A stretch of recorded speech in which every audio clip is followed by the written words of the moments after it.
so much. Thanks to all of you for being here. I see so many friendly and familiar faces in the crowd, so I'm not going to give you guys my spiel about who I am and why I'm doing this, because I think you all know. In fact, we were just here a couple months ago for the debate in the runoff, and it's just so exciting to be here and be so close to the election. So what I'd love to do is give you guys a little update and then answer questions you have, things you want to know about. But there's some really exciting things happening, and the coolest part of doing this and being a candidate is getting to work with so many amazing people, to talk to people in our community, to talk to representatives in Washington about the things that they're trying to accomplish, and to have the privilege of carrying forward the hopes of everybody in this room and across this district who are ready to replace John Culberson with someone who actually cares about them.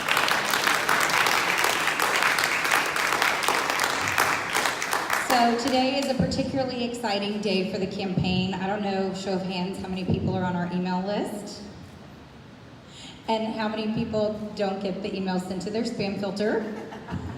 But if you got our email today, we put our first ad out today on broadcast TV. And that's a big step in any campaign. And we think it's important here.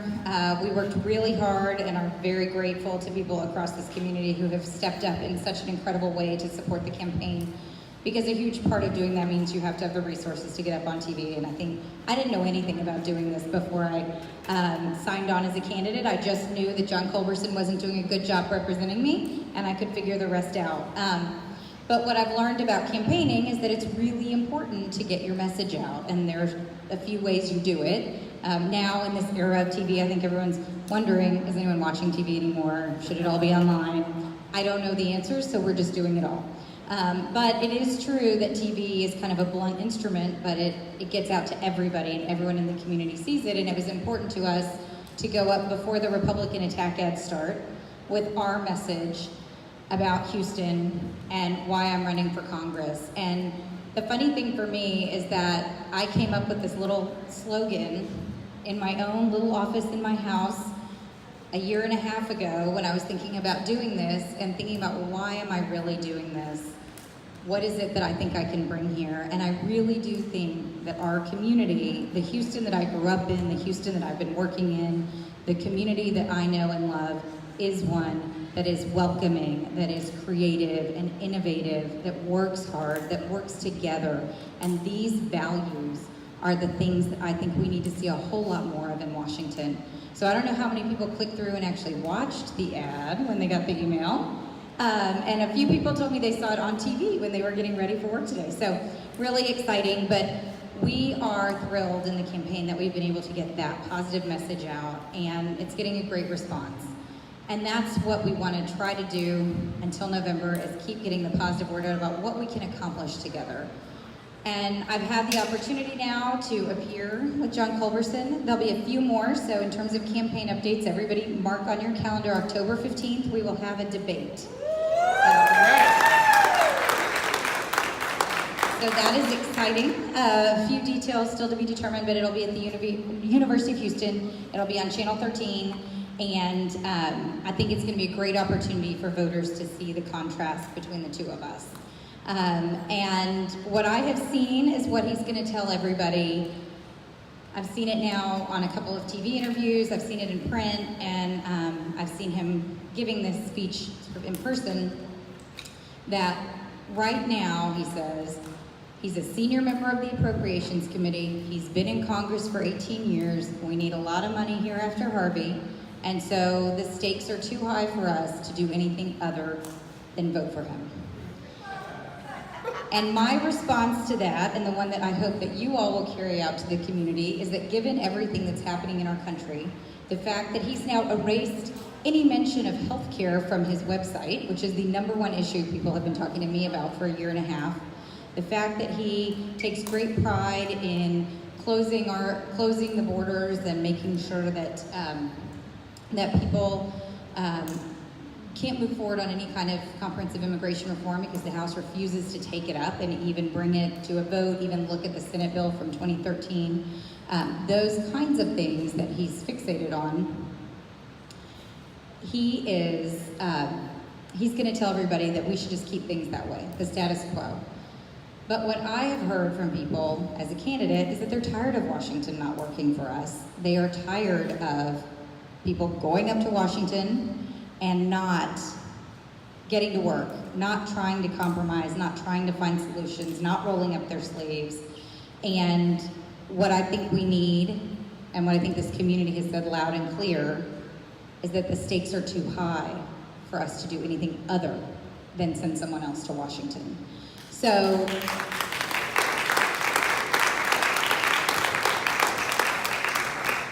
that's the message that we really want to share, is that, you know, he's advocating for the status quo and keeping things the way they are. And what we know is that the way that things aren't working for the majority of Americans. And people are frustrated, people are ready for representatives who are going to work across the aisle, representatives who aren't going to shut off debate, leadership that isn't going to refuse to bring bills to the floor unless a majority of the majority supports the legislation and it's certain to pass, which is how Paul Ryan is running the House of Representatives right now. And it's those kinds of things that have really led to gridlock. And that is what is driving, I think, a lot of things behind this election. So, with that said, we feel like this Houston can-do message really resonates because that is who we are. And John Culberson is not embodying that message. But what I've seen in this district is that we absolutely can. And so, like I said, it's an absolute privilege to be the candidate and to be the person who gets to go out and talk about how great this community is. But it's powered by pretty much everybody in this room. You know, it's powered by the people who have been coming to our office every day, making phone calls, knocking on doors, writing postcards, sharing things on social media. I see Andrew Edmondson over here. He always has great posts. I love seeing them pop up in my newsfeed because, you know, it's all about just getting the word out. And so that's why, as I mentioned when I started, we are so excited to have our ad up on TV today. We're excited about the coverage that we've been getting, and I don't know if y'all have tracked that too, but every day we continue to get more attention on this race. And everybody, every major organization, every major ratings group has rated this a toss-up. It showed up this morning in the top 10. There's another article this afternoon, top 12 races to watch.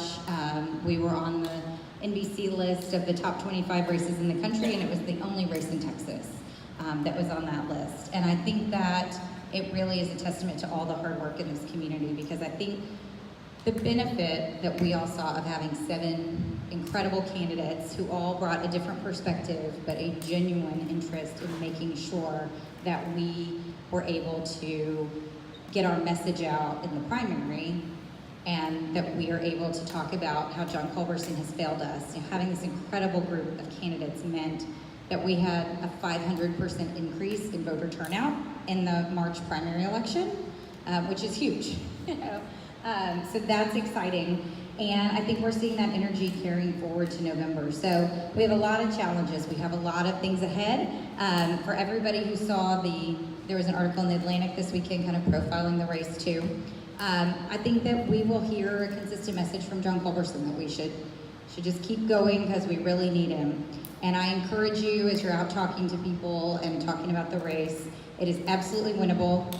And the question isn't what has John Culberson done in the last year, it's what has he done in the last 18 years. And for people who flooded 2 and 3 times, they know that he didn't do anything before Hurricane Harvey.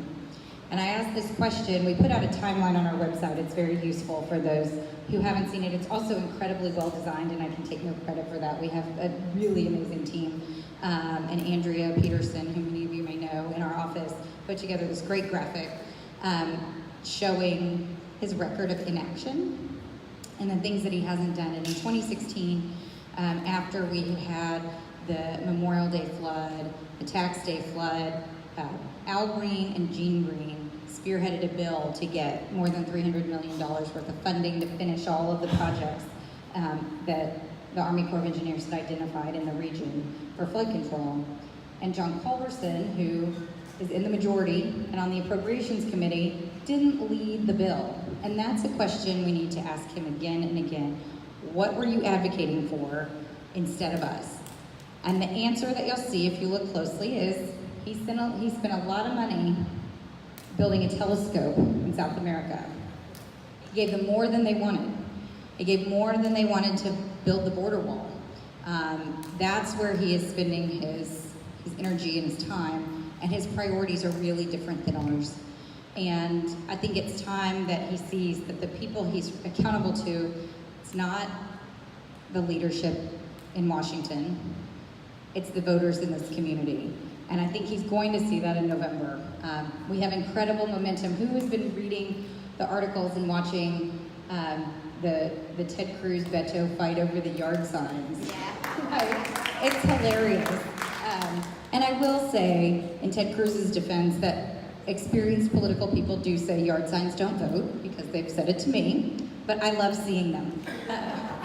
It's a little surreal. And the other day I was at Central Market, and I was walking out and I saw a bumper sticker with my name on it, and I had no idea whose car it was. That was really cool and also kind of weird. But you know, seeing the yard signs, seeing the momentum, it's like people are engaged, and I definitely see people here too who've been delivering yard signs, getting them placed in people's yards. But it's a sign that people are ready, that people are putting themselves out there, some for the first time. It's true of volunteers, it's true of yard signs, it's true of bumper stickers. People want change and want to show and want to engage. And so what we're trying to do in our campaign is give people lots of ways to do it. I know several of you have been to our office over on Richmond. We are opening a second office out on Clay Road and Highway 6. That will be a great way to get to the western portion of the district. And we're gonna have a grand opening this Sunday. It's on Facebook, but I think it's this Sunday afternoon. The weeks are kind of jamming together.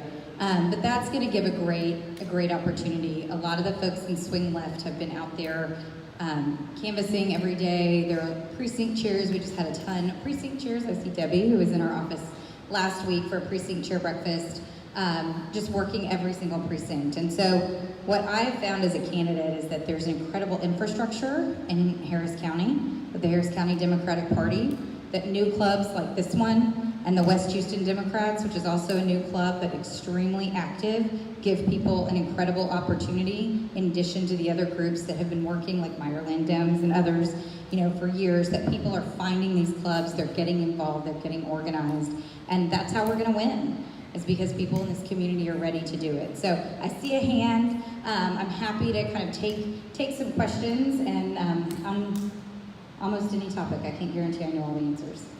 But I'll start with you, because I say first.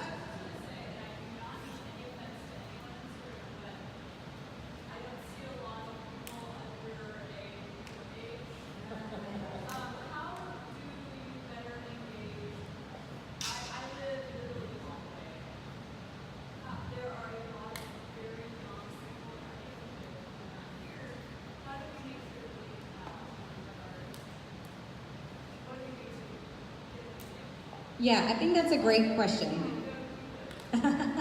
Few years, he's a few years, but they do go fast. We've done a lot in our campaign to try to engage younger people. I've been speaking in high schools, which has been a great way to recruit interns and volunteers. We've done a fellowship program, and so we've had a lot of students from multiple high schools around town and colleges. We work with some of the college clubs, the Democrats at Rice, U of H. So we're trying to reach out mainly to schools and to previously organized groups. One of the things that's great, I found, is that when you engage a handful of teenagers, they bring a whole lot more. You know, it's kind of like that Seinfeld. But you know, we have incredible volunteers. It was very sad for me over the last 2 weeks. A lot of them went off to college, and some of them were sending off for their absentee ballots, which was extremely cool. I voted by mail when I was in college, and remember how exciting that was. So we have done that, and I think that, you know, one of the things we're trying to do too is have a good presence on social media, and on social media channels I wasn't even on before.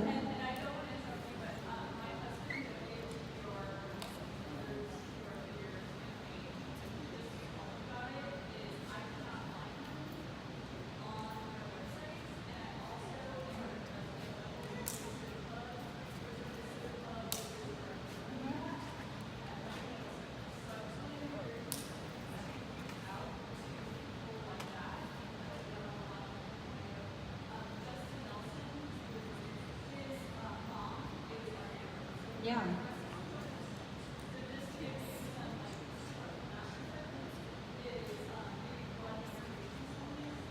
Yeah, I think that's great. And I used to live in Mandel Place, and it used to be in the 7th Congressional District. It's not anymore, which is probably why you haven't heard directly as much from me as from Justin or from Todd, who would represent this area. But I do think it's important for everyone in our community to know that this race is a place where we can really flip the seat. And so people from all over the Houston area are engaged in our race, and I highly encourage it. And it used to be, when I lived over on Hawthorne, that John Culberson was my rep. But redistricting and gerrymandering ended that and carved out, basically, now I'm west of Shepherd and then west of Kirby, south of Bissonnette. And it was to carve out Rice and the Med Center, which I can't imagine giving up. But that may be why you haven't heard directly from us, but we are trying to meet with some super neighborhood groups and other groups. And I think if anybody's involved in an organization, we've reached out to chambers of commerce, different neighborhood groups, and I think if somebody's involved in a group like that, that's really important, because one of the messages that we've tried to carry through in this campaign is that we're gonna ask everybody to vote for me. I'm asking every person in this district to consider voting for me, because I'm gonna represent everybody in the district, whether they vote for me or not. And I want them to know who's gonna be their advocate, who's gonna be their partner, who's gonna prioritize their needs, even if we don't always see eye to eye on every single issue. I think that that's really important to remember as a representative, that you are there to represent everyone and do the best you can for everyone who lives in your district. Yeah, okay, one more question. When I was working at Girls, had this great handout about all the negatives about Culberson's pathos was such good material, and I was wondering if you could put that in one of your ads, because I think we need a reason, we need a, they're not just say, yeah, I don't know much about them, or I don't know, they need the ammunition, so that's my question.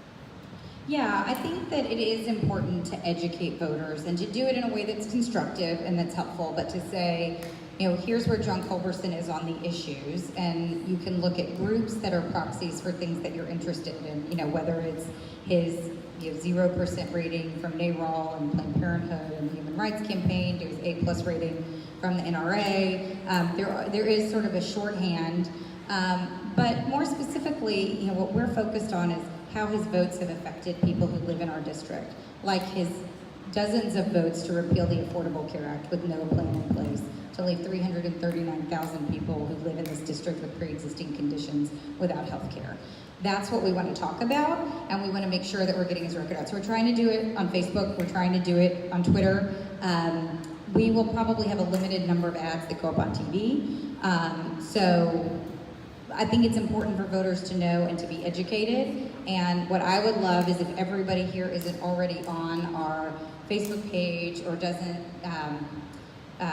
follow me on Twitter or follow the campaign on Twitter, to do that and to kind of retweet and share, because that's a great place to put out information and to help circulate it to new people who maybe aren't already on the website or aren't already paying attention. I think a lot of people are focused now, traditionally after Labor Day is when it really picks up.